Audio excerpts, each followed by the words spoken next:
রাসূল করিম সাল্লাল্লাহু আলাইহি ওয়াসাল্লাম এই কথা শুনছেন। আর এই মুহূর্তে আল্লাহ রাব্বুল আলামিন জিবরাইল আলাইহিস সালাতু ওয়াসসালামের মাধ্যমে রাসূল করিম সাল্লাল্লাহু আলাইহি ওয়াসাল্লামকে জানিয়ে দিলেন যে আয়াতে বাণী আমি আপনাদের সম্মুখে তেলাওয়াত করেছিলাম। সেই আয়াত হলো وَمِنَ النَّاسِ مَن يَشْرِي نَفْسَهُ ابْتِغَاءَ مَرْضَاتِ اللَّهِ وَاللَّهُ رَءُوفٌ بِالْعِبَادِ।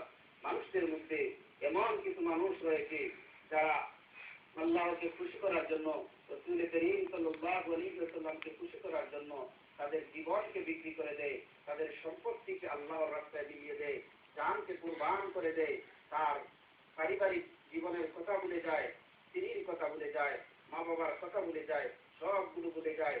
একরকম ভাবে সে তার এমনকি এমন সাহাবায়ে কেরামগণ রয়েছেন যে ফরজ গোসল করবেন, সেই ফরজ গোসলের কথাও ভুলে গিয়েছিলেন। সেই দিকে লক্ষ্য করলে আমরা দেখতে পাই হযরত হানজালা রাদিয়াল্লাহু তাআলা আনহু